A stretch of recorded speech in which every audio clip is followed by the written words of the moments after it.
Well, hey there, sweet peas. Welcome back to Friendless. I'm your host, James Avramenko, and we are kicking off season 7 of the podcast. To get this brand new season started, I am joined by returning guest Jazz Papadopoulos. Jazz has a brand new book of poetry out called I Feel That Way Too.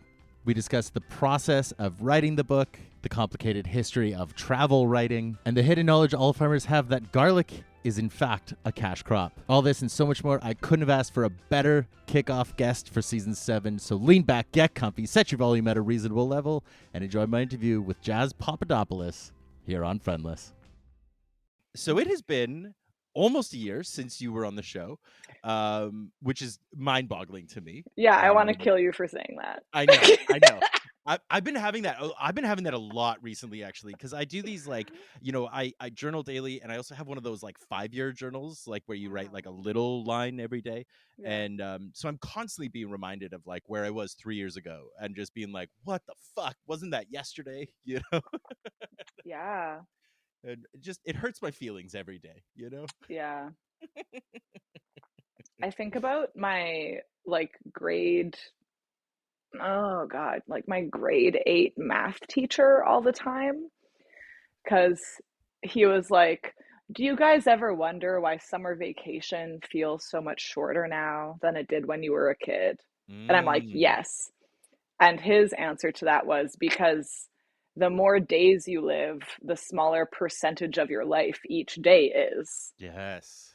So I'm just painfully and mathematically aware that life will continue accelerating. Plus, the quantum physics thing that I don't understand about how time is literally accelerating. Yes. Oh my God, though. I know there's so many. Oh my God, there's so many different factors that come into play into why the day impacts less. Yeah. But they're all depressing. Yeah. Yeah. I think about that all the time. About when you're 6, you've only had 6 summers, and then when Yeah. you're 36, you've had more summers, and so they count for a lot less. And Yeah. I wish we could. I wish we could do something about linear time, Yeah. Yeah. Yeah. Without relying on drugs and alcohol. So this is I think this is actually going to end up being probably a pretty central theme to the upcoming season of the show. Okay. So why don't we start off there, because we were talking a bit about it before recording, and I'm always looking for ways to shoehorn talking about myself into the show, obviously, right? But That makes sense to me. I right, would too. right, Yeah. thank you. Okay, I needed that validation. Thank you. Right, Yeah. but it also, there's, so in speaking of sort of thoughts about sobriety, and then also living a creative life, Hmm. and this idea that there's sort of a social norm of the toxic artist, right, or the Yeah. destructive artist, and especially maybe the self-destructive artist. Yeah. um and I guess I'm really curious, your perspective on how has, you know your journey through whatever sobriety you're going through, how is that affecting your art, and how are you seeing it affect your art? Yeah. I mean, I want to backpedal a little bit and just Sure.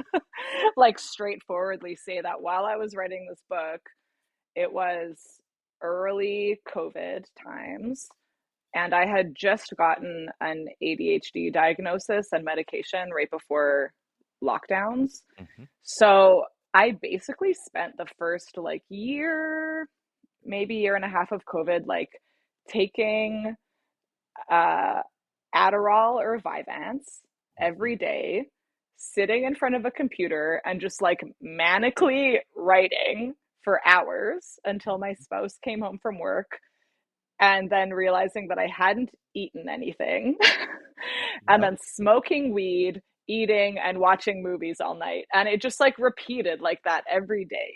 Yep. Yep. So I don't know if I can ever write another book.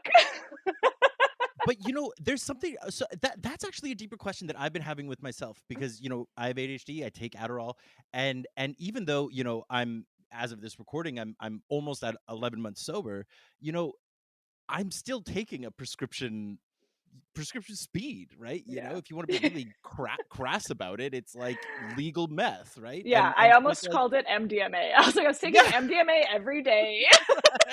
Like, I mean, it's what it feels like in the body, is that it's just like, oh, thank God, I finally have normal brain. But like, but it is a funny question of like how sober is sober, um, Yeah. and what is the impact there, right? Yeah.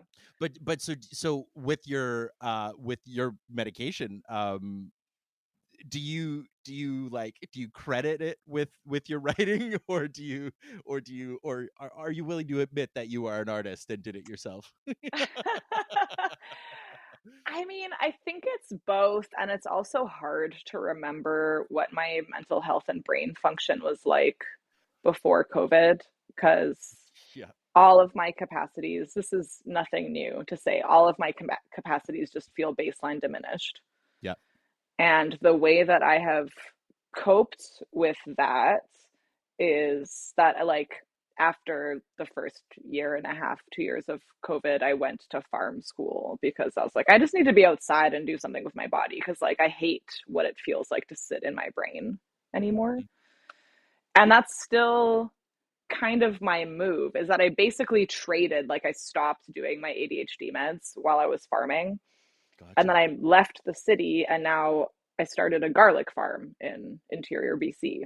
Mhm. So I am outside and moving my body a lot more, but it really feels like I don't know how to simultaneously do computer work Mhm. and be outdoors and happy. And I think probably the answer will wind up being writing by hand in a field. Big time. Big time. Absolutely. And then just Hmm. get somebody else to transcribe it. Yeah. Yeah. Um, that's actually, I've started to suspect that uh the sort of like the neurodivergent brain is far more aligned with like what we kind of naturally are inclined to be as like kind of a baseline human instincts, right? The sort Yeah. of the idea of like the hunter gatherer. We focus on things and then we get distracted because we're like, oh, what's that in the trees, Hmm. but then Yeah. we can still focus back.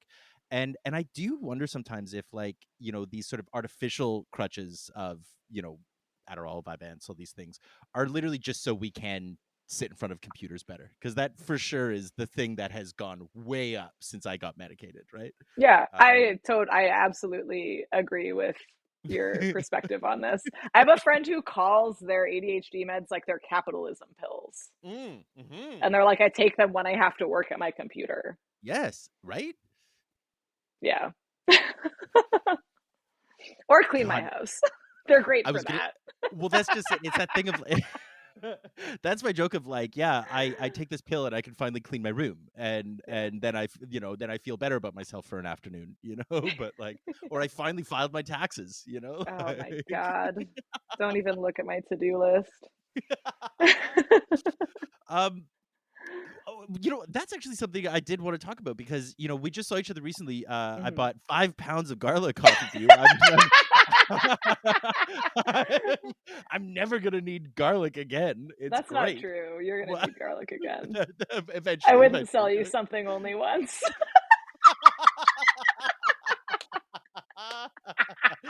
That's good capitalism right there. That's smart. That's smart. um, Uh, but what led to garlic specifically? oh Was it a man. kinship to the it's not a fruit, to the it's not vegetables don't exist. It's a That's what I learned while bulb. I was hanging out Yeah. with you. A bulb. That's yeah. Um, I mean, speaking of capitalism, it's a cash crop. You Mm, make a lot of money on it. It has a gotcha. high yield and you don't have to work that much compared to other crops. Like when I tell people that are farmers that were growing garlic, they're like, "Oh yeah, smart cash crop." I'm like, "Yeah, it was the get rich quick scheme." Wow. Yeah. That's so cool. I love that. I love that. You know, oh my god, this just like, I'm gonna have such a problem keeping my ADHD thoughts in check, just to keep like the interview kind of linear here, because that sends me in such a different direction. but it's this idea of like how how people have these perspectives of different communities that they're not a part of, right? So if you're Mm. like a city folk, you think like all farmers are stupid, and if you're from, and if you think you're from, if Yeah. you're from the farm, you're like, oh, everybody's just a coastal elite, and you're a, you're Yeah. all Yeah. hippies, whatever the fuck, right? You Yeah. have these stereotypes of everybody, and everybody thinks everyone else is stupider than them, and then you learn about that it's like it's just that they know different things, Yeah. and I always find it's so fascinating when you hear about like that like that hidden knowledge, right? Like something. I, why the fuck would I have ever known garlic versus broccoli versus lettuce, whatever? Like Yeah. but that's like an inherent knowledge to that community, and I find that so Yeah. fascinating. Also, like I fully sobbed on I think the fourth day of farm school because there's so much math. Yeah. And like I was good at math. I got like a 97% in pre-cal, but Jesus.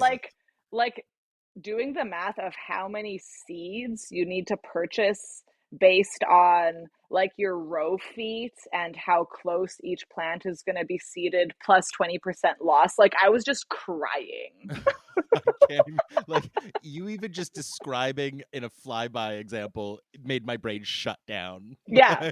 No, I know. I'm just like, I am back in like being a teenager and my father's yelling at me about my math homework. Oh my god. See, my my backstory on that is that I literally I used French to not have to do math in order to graduate high school, Mm, because I was in French immersion for years, so I just like challenged French somehow in high school, and that okay. replaced my math credits. I don't know which like career, what do they call those, like the guidance counselors. I think like Yeah, a yeah. guidance counselor was like, listen, James, you're not gonna you're not gonna make it in math, so we're gonna do this for you. Great. Yeah, I yeah, support that. You just got right. to get it through, you know? Yeah, yeah, you just gotta spend a lot of time crying in the guidance counselor's office, and they'll figure it out. Yes. Yes. Good. um let's circle back to your book, though. This is why we're here. This is the reason for the season here. I really want, like, I have so many different questions about it, because it's I don't even know where I want to start, because I just find it so um what's the word I'm looking for? It's just Compelling. it's actually, that's a Oh, great word nice. for it. That's a great word for it. It's just like there's so many layers to it that I would love to dig into, and I know we're not going to have time for. I think, I guess, a really simple way to start, just as a little entryway for listeners, is could you kind of talk a little bit about the inception of the book, and what the sort of spark was that led you to weaving all these different narratives together? Yeah. Um, so okay, there's like a couple ways to say it. One way is that it was 2016 and I was in my undergrad at U Winnipeg and I was doing like a English critical theory class. And it was when the Jian Ghomeshi trial was on the radio. And I guess we should have a content warning on this episode that like my book includes discussions of like sexual assault and the Me Too movements, and specifically the Jian Ghomeshi trial. Um, and it was like, it was just so triggering. And I wish that there was another word to use because I feel like triggering has become an overused word that doesn't have meaning anymore. But what Sure. it looked like was like I'm in my critical theory class and people are debating like whether the CBC should fire John Gameshi, and I'm just like dissociating in the corner or like yelling at one of my male classmates, and then I had to Mhm, like be spoken to about respectful classroom mhm. um, action later, and it was like people in my community, which would have been like 25-year-old queer feminist femme people, like gathering in people's living rooms to just like process survivor trauma. And it was like I didn't even know the names of the people in this room, but we're just like taking turns being like, do you guys think that that was violence? And everyone being like, yes. Yeah. Yeah.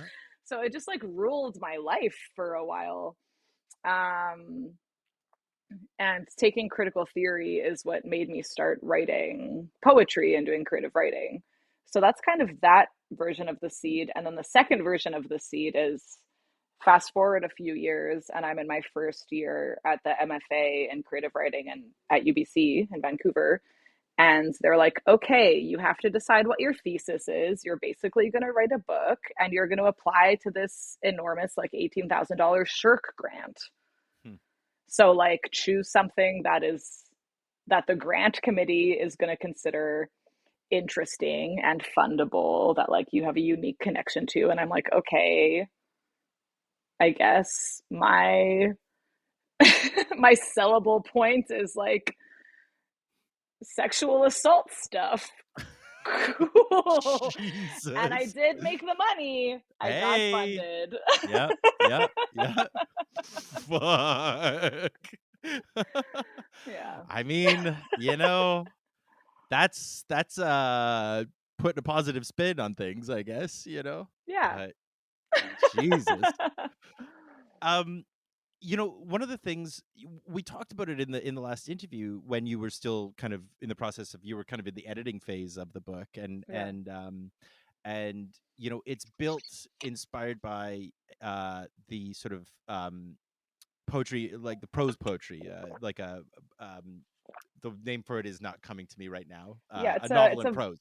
it's a verse novel, yeah. Verse novel, thank you. And we had talked about some of your inspiration behind it, and when you're tackling that kind of structure, did you find yourself working from a sort of a more poetic lens or from the narrative lens? Like, how were you kind of building that out? Yeah. So I didn't, when I was writing it, I didn't intend it to be a verse novel. And this is like my style of creative production is it's very unplanned, Hmm. very like broad and choppy. And I would say that my first drafts of things are almost like journal entries where I'm like writing down in very bland detail, like the step by step things that happened, which is what my journal Mm. entries are like. Sure. Today, my tomatoes were ripe and I ate them with anchovies.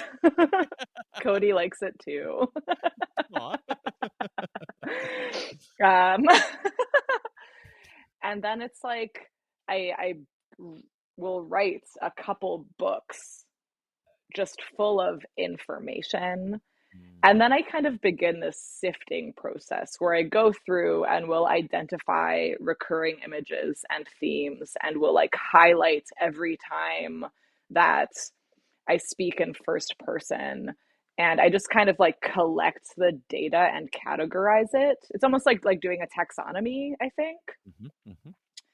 And from there, I will start massaging it into a poetic shape. But honestly, until I, I think so, I initially handed it in as my undergraduate thesis, and it was about half the size that it is now. And then I sent it around to publishers. Um, and when it finally got accepted for publication, they asked me to increase the length, and it kind of was morphed into the version that it is now. But even like while I was sending it out to publishers, each poem was individuated and had its own name, and there was a table of Mm. contents like you would expect in like a normal poetry collection. Mhm. But when I was working on its final form, I just knew that realistically none of the pages were meant to be separate poems, and I Mm. hated that they had titles that made them feel separate. And I just wanted it to feel like a story that you're walking along. Yeah. I love it. I love it. There's this incredible, you walk this really beautiful line in the sort of tone of the book where there's like, it's at times both really conversational and really kind of like down to earth, but at the same time too, it feels kind of like a chronicle, or it feels very lofty. There's Yeah. you jump in between very like kind of plain language while also then like talking about like etymology and history and jumping around. And um was that like uh, I know it's really hard, when you're talking about your writing or your poetry, to like talk about tone and talk about these kinds of things, but did you find you had an intention behind that, or is that just sort of how it flowed out of you? Yeah, I think about tone a lot. And Mm. the things that I like about writing are kind of these, oh, I don't know how to talk about this in a way that I actually like. I was going to say these like higher level craft things that would be like the Yeah. very last draft things. Hmm. Hmm. Um, I, okay, so I'm going to get an object to show you that Hell yeah. listeners can't see. So sorry. This is like in my favorite podcasts when they're like, okay, describe what you see. Hmm. Hmm. So this is my dictionary. Gorgeous. It's really big. It says It's, Collins English Dictionary on the front. It's blue yeah. hardcover. Oh, the front page is written out, so I don't even know. It's from 79. Does it have page numbers? It doesn't, but it's bigger than a Bible, I'd Yep. say. Yep. And like, I would have, maybe the third draft of a poem in front of me, and I'll go through it, and I'm very like vibe oriented, and I'm glad that vibes has really gotten into cultural lexicon because it really works for Hmm. me.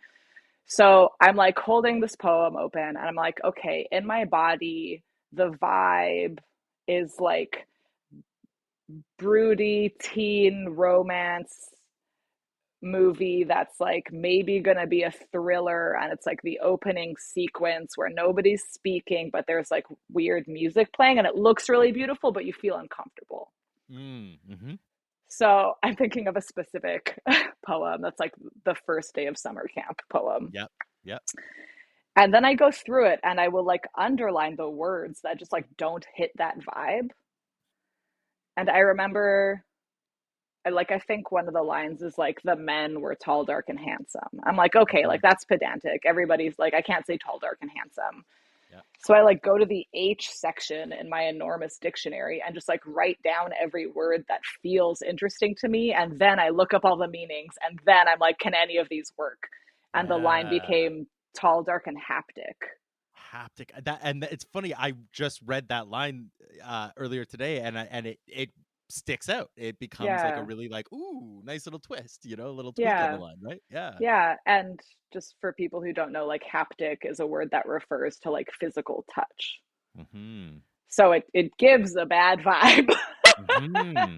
Hmm. And like that's kind of how I work the tone. And it's my favorite part of writing is the very last edits, which is a Hmm. shame because I'm such a procrastinator that half the time I hand things in that are only like on their second draft and I don't get to do Sure. those fun edits. Sure. Sure.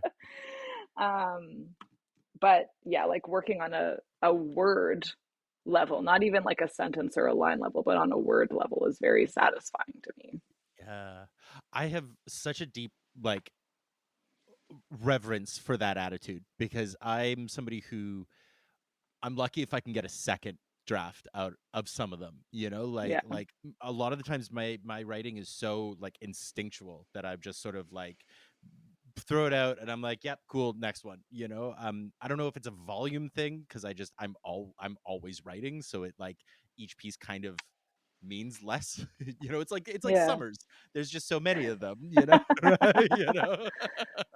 But just like the precision that it takes and the patience it takes to Yeah. do that is, it was so impressive. Yeah. And I like I really enjoy your writing. And I think that I write like that sometimes if I'm writing for performance Mm, mm-hmm, because I know that like verbal delivery is just way different than only textual delivery. mm-hmm. Um But yeah, when I'm just reading something, I love just like this level of like stupid elegance. Hmm. I just love it.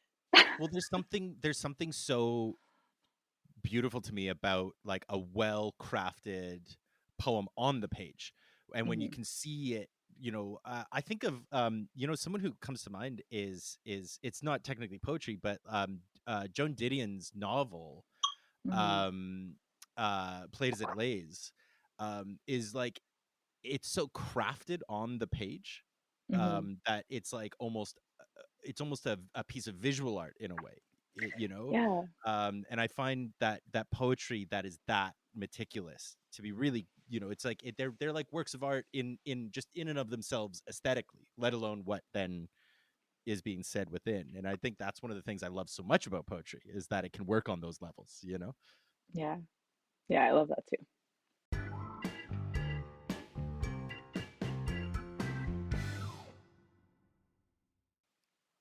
I want to try really ham-fistedly to link one of one of the themes of the show, um, to the book, because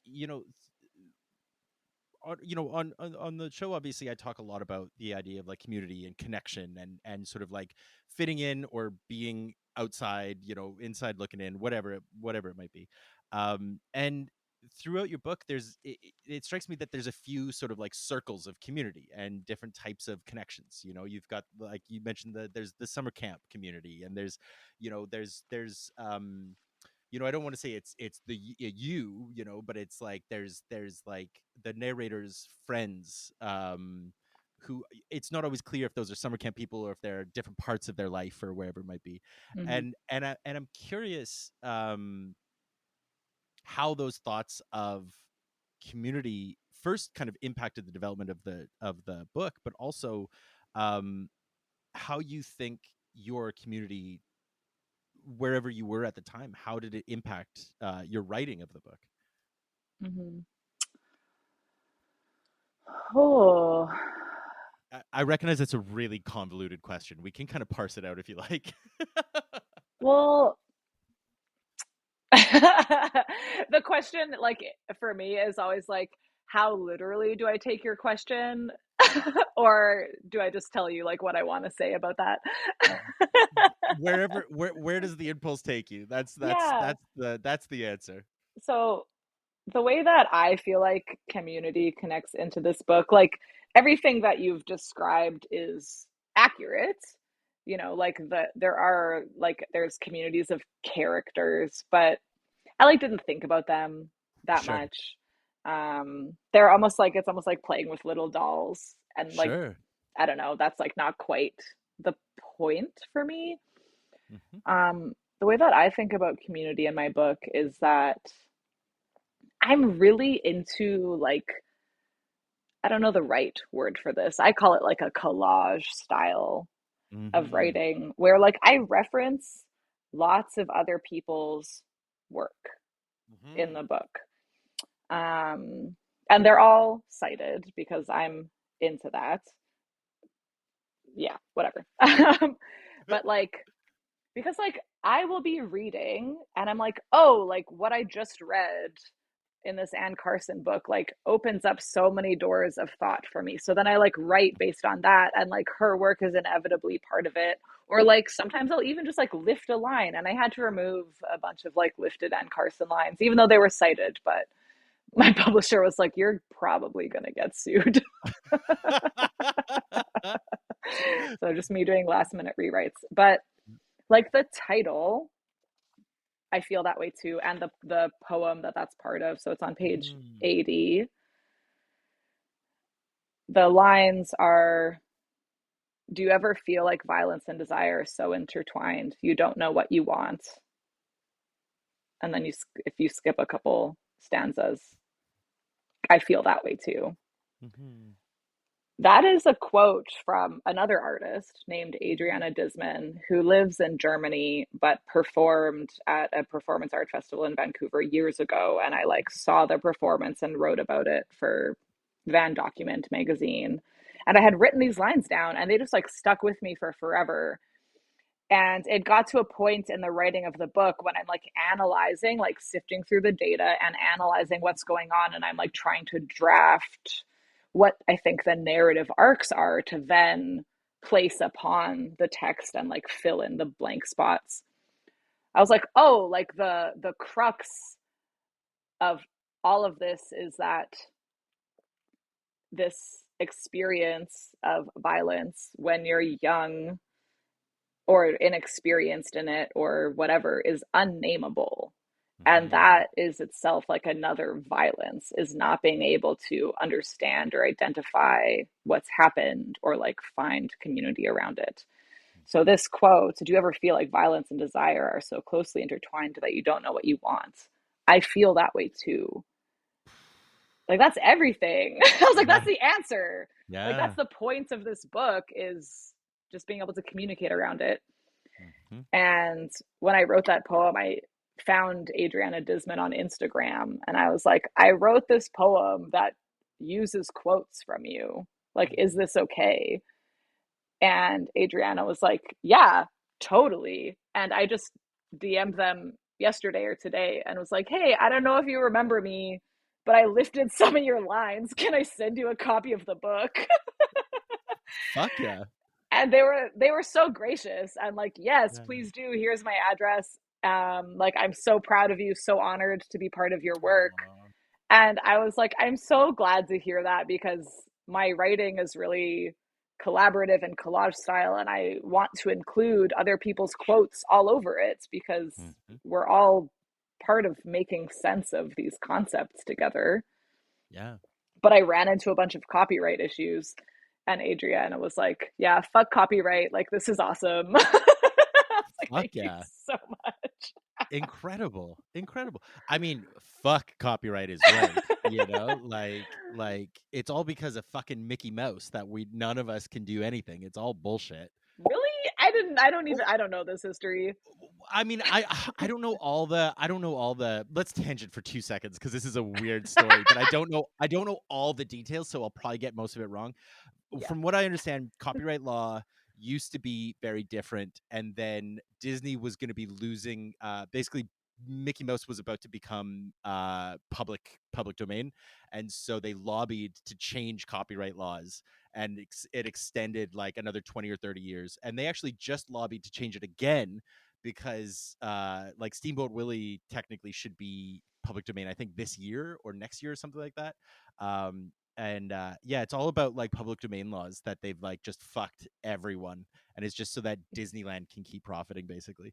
Man, it is um always capitalism. It is literally always Always, capitalism. always, it has nothing to do with the artist. That's always the argument, right? Is like, oh well, we have to protect the legacy of you know Mm, what whoever the fuck, and it's like he's dead, who gives a shit, yeah. right? Like, ugh. Speaking on that, actually, though, that does spin me into because building off of the idea of like the collage, and I very much, a word that kept on coming to my mind as I read it was like a tapestry, Mm, and hmm. um the way you intermix, these sort of like whether they're nature elements or like very personal elements with then like pop culture, and sometimes on the same page you're talking about like like kind of a nature reference to then like Barbie or Who Framed Roger Rabbit or something like that, and Hmm. creating that aesthetic of like everything is connected. Is really what came across for me, and I'm Yeah. curious if you see, or I guess I'm curious, do you see pop culture as um sort of above or below other culture, or do you just see it as like all the same playing field? Yeah. I see it as all the same. Yeah. I think this like everything is connected perspective for me is actually really related to like an ADHD brain. Sure. Yeah. And just being like, oh, that reminds me of this, which reminds me of this, which reminds me of this. Yep. And you're just like, Yep. okay, like you got to map it all out. Um, but yeah, like I think that pop culture is, it's kind of like the art imitates life imitates art. Like Hmm. it is what we have made, and thus it represents how we think about things and the stories we've been told about things or the stories we want to tell about things. Um, yeah, and I think that it's just really it's actually a really important value to me, and this has become more true as time passes and as like I get older and watch cultural waves happen, and also as I watch like fucking hellscape fascist genocide land just like Mm-hmm. come to the front and be somehow considered acceptable in Mm. culture. Like when I teach creative writing classes at the college or at university, it is so important for me to make clear to the young adults that I'm teaching how all of our cultural ideas are like rooted in something else and usually rooted in imperial conquest Mm-hmm. Mm-hmm. and like white supremacy and capitalism. Yep. Um, yeah. Okay. My brain's just spinning out now. I think it's Well, really important for everyone to always know that nothing is inherently true and builds upon years, decades, and centuries of prior knowledge that become invisible. mm-hmm. Yeah. As they become diluted behind the new version, the new Yeah. story, and the new Yeah. yeah, 100%. That reminds me of a saying. I can't remember who it was, but a historian was asked about what he thinks the ramifications of the French Revolution were on current society, and he was like, "Oh, it's far too soon to tell." Uh, and I always really liked that because it's the idea of just Yeah. like like it goes so much further back than we realize. Yeah. um, that actually leads me directly into you started touching on it. When I saw you last week, you were talking about travel writing, Yeah. and this is something I wanted to ask a little further about because it's directly rooted to what you're saying, to what you're just now touching on, and Hmm. this idea of travel writing being such a foundational writing style, at least for sort of like modern literature, and what it was all kind of rooted in, and I guess maybe the thought can go in two different directions, and I'd like to hear your perspective on both. But like the first part being like, could you speak more to, you know, could you I guess could you give me a little history lesson on travel writing because I'm so fascinated by it and you have Yeah. such a good perspective on it. The other side of that is I'm curious about how you see your writing being impacted by it and where you sort of where you sit in that sort of paradigm or that spectrum Yeah. as a writer yourself. Yeah. So I am really influenced by the writings of Edward Said, who Mm. is a late Palestinian writer and critical theorist. He actually left Palestine, I think, as like a baby or a young person. Someone fact checked me during like the 1947 Nakba and came to America and did like a university education in America and became like an academic intellectual. Um, he has a book called like Role of the Intellectual that is like I keep just thinking about it and needing to reread it right now because during times of intense material conflict and horror, I'm like, what is the point of being like an academically inclined person? Mm-hmm. And I want him to guide me on it, but I haven't reread it yet, but Yeah. maybe someone else will. Yeah. Um, I have but I have a copy of it on my bookshelf that I've always been too intimidated yes, to read it. I've always just been like, yeah. "Oh fuck," but I yeah. think that he's a pretty accessible academic writer. You Yeah. still got to read slow, but like he's not a dick. Like he's not Yeah. Julia Kristeva. That is the nerdiest joke that's ever been made on this show. I'm so proud of you. Congratulations. Thank you. Thank you. God. Um, but he wrote Orientalism, which is a Ooh. book and also, I think, just like a critical theory now. And he also wrote the book Culture and Imperialism. And they just kind of go through how, like, racism is embedded in writing. And the way that this is Mm. related to travel writing It's all like in the deep history of my brain. I'm going to assume that Said writes about this, but maybe this specific information is pulled from somewhere else. I'm going to not list off any more critical theorists because it makes me sound like a dick. But the idea that like writing and travel writing is like partially rooted in, well, first of all, like the desire to have the written word is a European value, you know, Mm. like moving from oral tradition to like written Mhm. tradition and having this sense of like objective written truth. Hmm. Um, Was it, which one was it? It was one of the like Plato, Socrates, Aristotle. It was one of those who like bemoaned the invention of writing and was like, "This is going to make us all stupider. I can't believe we're doing this. oh, This is completely evil. We need to just abolish writing and just go back to just an oral tradition." I don't Um, know. I've never heard that. yeah, And usually, yeah, like, I'm Greek, and usually those guys are just like such a bummer for me because yeah. they suck. But that's nice. Probably in the next breath they were like, "And by the way, bring your boys and don't worry about slaves." You know, right? Yeah, But you totally. know, Totally. Um, they're like, writing sucks because then anyone could read it. right? I lose Honestly, control. honestly, that was probably the argument. Honestly, it's probably like, what if women start reading? You know, Oh right? God. Um, okay.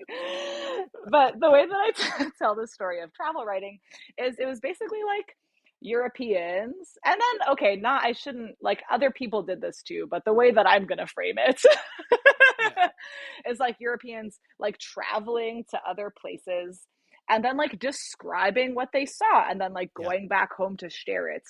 And it was just always steeped in like inferiority. Like basically the Hmm. purpose of travel writing as I see it is to like make the home community feel better about Hmm. themselves. It's like gawking.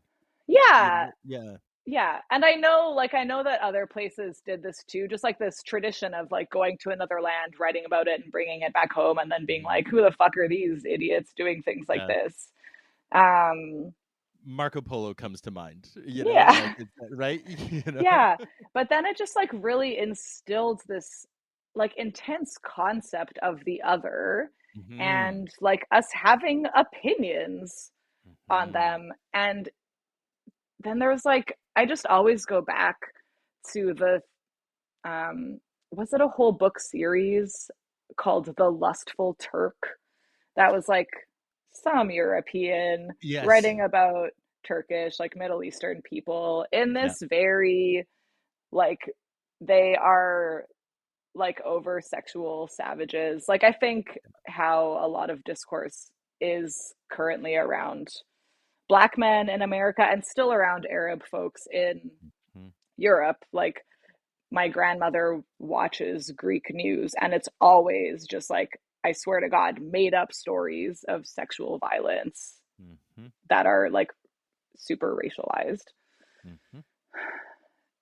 And I think like that's how I place this history is like travel writing became Orientalist writing, such as The Lustful Turk. And even if it wasn't that explicit, in Culture and Imperialism, Edward Said goes into like Pride and Prejudice and how the only non-European person in that book is like a maid from Antigua, and the only time they talk about it is to talk about like the sugarcane farms. So it's just like this place where resources are to be extracted, and then how that plays into like how we write and see mainstream headlines about Palestine now.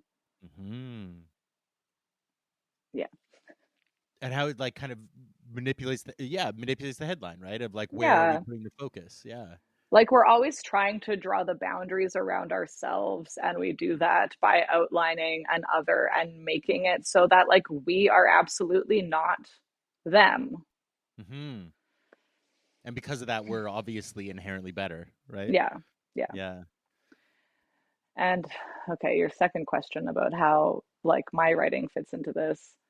Do and like do you find you fit into that paradigm, or do you are you kind of mindfully pushing away from it? You know, because I guess Yeah. the thought in my brain was that like in a certain light, all writing sort of fits into the same length. We're all writing about somewhere, Hmm. um but how mindfully are you trying to slot in versus push away, I guess, is maybe where I'm really looking. Yeah.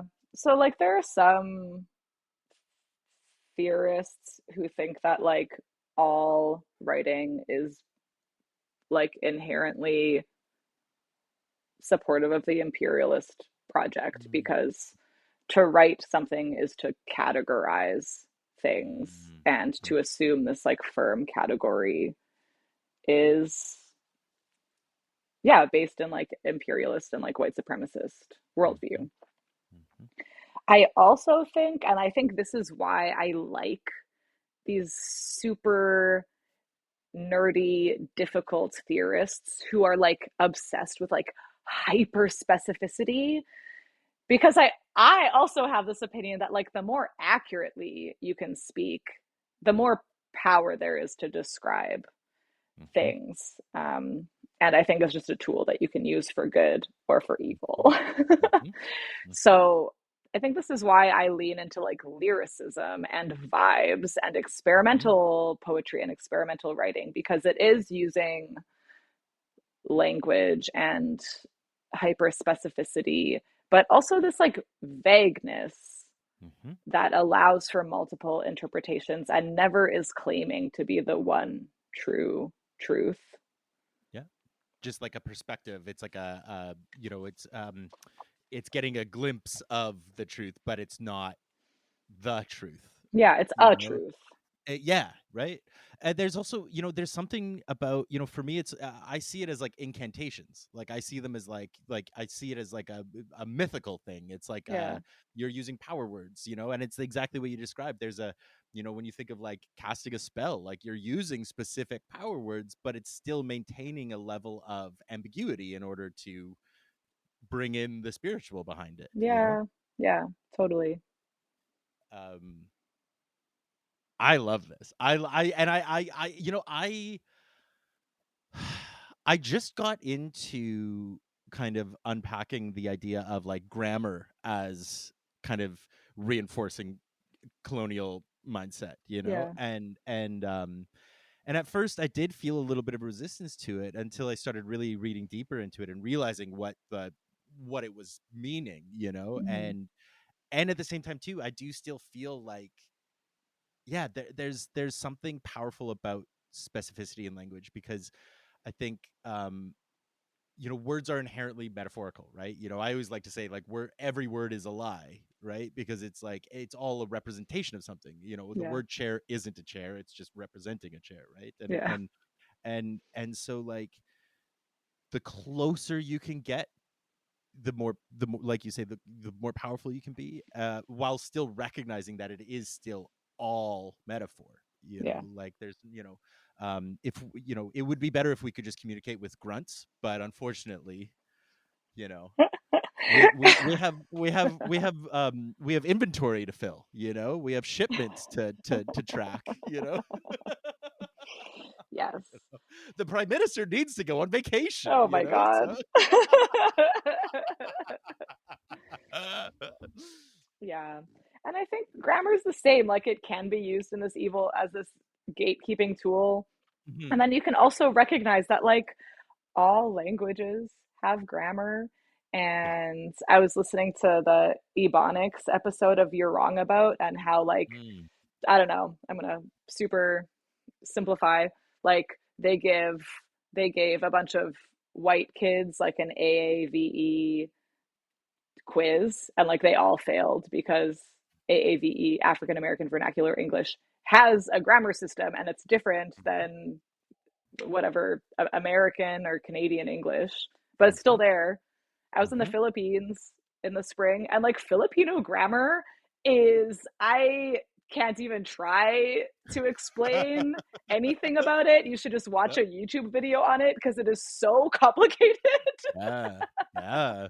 and like relational. And this is a thing that I love, is that grammar indicates how words are in relationship. Mhm. So I Mhm. think grammar is just like so juicy, and I also Mhm. think that people are dicks about it.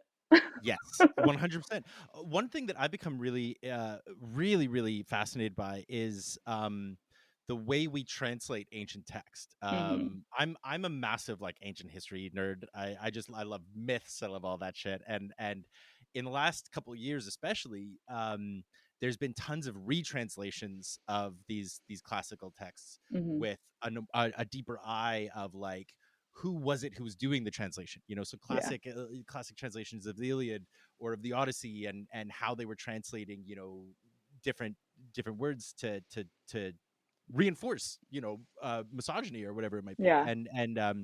and the context of these really specific words in the original manuscripts and how they evoke different emotions, even though Yeah. you could just read them off as anger or whatever. Yeah. But it's a specific kind of anger because it's like the type of Athena that was, and it's just Yeah. I love that shit so much. You're reading on Carson, right? Please tell Oh, me you're. deeply. Oh, Yeah, thank of course. God. Yeah, yeah. Yeah. um, there was this meme that went around recently that was like, it's like try explaining to people in 100 years the difference between a butt call and a booty. No, a butt call and a booty dial, a butt dial and a booty call, and that's why I Yeah. don't trust the Bible. Yeah. Just like, yeah. That's it right there. That's it right there. Exactly. Exactly. I become really I love what is her name? Natalie Hayes is who I've been reading a lot of as well. I don't know this She person. she wrote the book that caught my eye of hers is called Pandora's Jar. And it's Okay. about how the whole trope of Pandora's box is a mistranslation from like the 1600s, that in the ancient world it was always known that it was a jar that she held, but then in like the 1700s they like mistranslated it as box, and then it became a better image, and so to this day it's like if you say Pandora's jar, which is the proper thing, that's just like Hmm. the first story of the whole. But she's got a whole series of books, and they're fucking incredible. Sweet. Thank Yeah, you. highly recommend.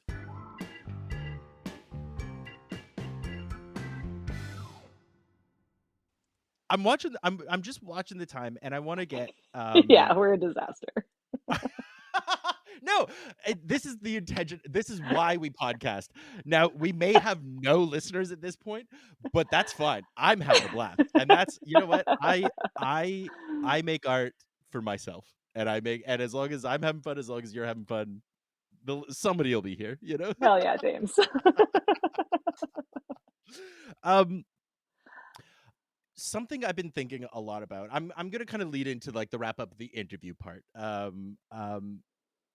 Something I've been thinking a lot about, especially with, the state of the world, the state of news, the state of just everything is in a moment of what feels like imminent collapse. Mm. And as an artist, like you were talking about, sometimes you question like where do I stand? What's the point?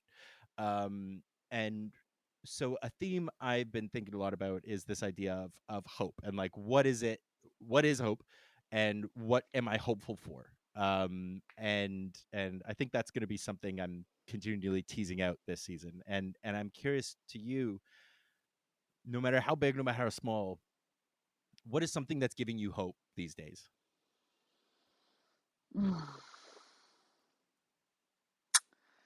I guess I guess it's my garlic farm. Yes, that's a beautiful answer. That's a beautiful answer. Your garlic gives me hope. Yeah, like, there's like four of us who are friends, and it's like based out of my partner and their high school best friend, and then me, my partner's partner, and my new best friend, my partner's best friend's partner. God, I love polyamory. Oh my God, we're not dating each other. We're just friends. We're friend partner groups. We're Okay. double Oh, dating. it's that term partner. Okay, okay, yeah. I use pal. I use pal to differentiate. If you ever hear me No. describe, if I ever say my pal, I'm sleeping with that person. But Um, but yeah, we're just like chilling on the land. I love it. And the reason, I was like, we picked garlic because it's a cash crop. The reason we picked a cash crop was because we were trying to put water and electricity on the land. Fuck yeah. And we did. Yeah. And maybe That's one incredible. day people will live there if the fires don't burn it down. Fuck. But our well is really good and probably won't run out of water even when the Okanagan's in drought. So that's good. That's incredible. That's Yeah. incredible. I was saying to you and Cody both the other day, and I want to reiterate it again. Like it is that funny feeling of, watching someone who, I don't necessarily know all that well, but like, we have a connection, and seeing you both go out there and do this incredible kind of pivot to your life and to be thriving and succeeding. It's like I feel like a pride, like maybe it's a type of compersion. I don't know. It's like there's just like there's such a joy in seeing other people's success and seeing Yeah. their joy, and I could not be more impressed with what you're doing. This book is incredible. Your farm is incredible. Like you're doing, and I think this is kind of part of why I'm trying to look at, like, hope isn't about like everything's going to get sorted out. It's like, what are you holding on to, Yeah. because I think I think sometimes we can get bogged down in like, well, what can an individual do to the world? And it's like, well, not very much. But if you really think about like you you existing causes the world to exist. So it's like, what are you doing to change your world? And it Mm-hmm. really strikes me that you are doing some really powerful things. So I think it's really exciting. I appreciate that, James. I something that's plagued me because I am living rurally in a conservative place is like it feels really hard to tap into activism. Like, Sure. being like, how am I supporting Palestine when I live in this rural conservative place? Like I feel Yeah. like my ability to do that is way less than it felt living in a bigger city. Sure. Um, but I just keep reminding myself that like I live in a way that is really um like not as reliant on capitalism Mm-hmm. as many people. Mm-hmm. And I live in this way that really focuses on like collaborative relationship in a way that I think is radical and like antithetical to white supremacy and empire. Mm-hmm. Um, and like I'm really grateful for my friends here that are like indigenous and non-white and really connected to their Mm-hmm. histories and traditions. And I'm also grateful for my own family and community that is connected to, you know, not all white supremacy things. Yeah. But yeah, I just keep reminding myself like, oh yeah, I don't actually participate in capitalism that much in Yeah. terms of like using credit cards and stuff. And that is Yeah. also meaningful and cool. Yes. Every bit counts. Everything is, not everybody's expected to do everything, right? Like that's community right there, is that we band together and I can do my part and you do your part, and collectively, hopefully we get somewhere better, Yeah. Yeah. But um I don't have any other questions for you today, but I just, I really do want to reiterate this book is incredible, and I'm so impressed. For this to be a debut collection is stunning. And I guess you're about to go on a tour. You're gonna Yes. be plugging this on the road. So do you want to talk a little bit about that? So if listeners want to come out and meet you and buy a copy in person, where can they find you? Yeah. I am going on tour. It's true. I Nice. what's it gonna be like? I'm so curious. Okay. The book launch, the debut launch is September 12th in Vancouver Mhm. at 6:30 p.m. at Cross and Crows on the Drive. I'm One of the since best bookstores in the city. It's hell the yeah. best. Yeah. I'm sincerely worried about the capacity. It is little. It is a little guy. But still, let's pitch Yeah. it. Mhm. I don't know what the after party is going to be. If anyone wants to pitch an after party, send it to James. And if it's good, James will send it to me. Yeah. Yeah. Absolutely. Yeah. And then I'm going to mess up some of these dates, but on September 19th, I'm at McNally Robinson in Regina. On October 4th, question mark, I'm at McNally in Saskatoon. Mm. On October 18th, I'm reading at the Festival of Authors in Victoria on the island. Cool. And October 22nd, I'm in Winnipeg at McNally. And then I think that later that week, we're going to do like a more experimental reading at Platform Arts Center. And then on October 10th, just to backtrack, I'm reading in Vernon, where I live. Incredible. Yeah, Amazing. So you're yeah. really doing a little ping pong. That's amazing. Yeah, I am. I'm blessed with travel benefits Fabulous. Yes. until November, which is why I'm doing a tour because it's going to be really cheap for me. Mm. Excellent. Excellent. Yeah. And also, like, I'll read at other places. I would love to be going to Toronto or the East Coast or Alberta. So if anyone out there like runs a reading series or a festival or something, I would love to hear from you. 100%. I'll make sure all that information is in the show notes. So listeners, please be sure to, if you're in one of those towns on one of those dates, go check this out. Yeah, I now have two copies. I have a copy on my iPad and a physical copy because I'd pre-ordered it. So, but Yeah, you're number one. I'm doing my part, Yeah. But now it's the listener's turn, go buy a copy. I feel that way too. It's incredible. Jazz, you're amazing. Thank you so much for taking some time to chat with me again. It's so nice to have you back on the show. And I could not be more excited to see where you go with this next, Do you have another book, kind of ready to rock, or where are you at with that? Hell no. I've been applying for a Canada Council grant for years to write like a queer sex work farming book, but Hell yeah. everybody must be doing it.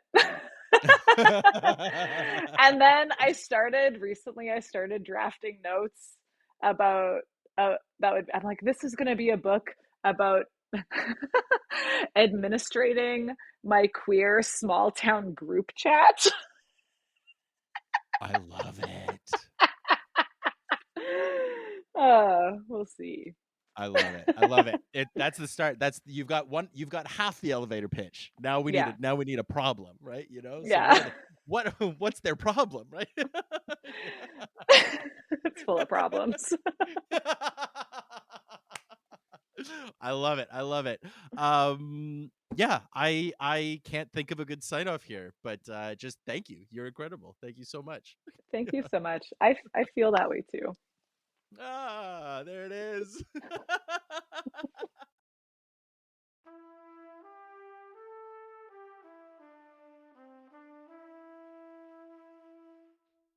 And that's it. Thank you so much to Jazz for coming back on the show. What a pleasure it was to catch up with them.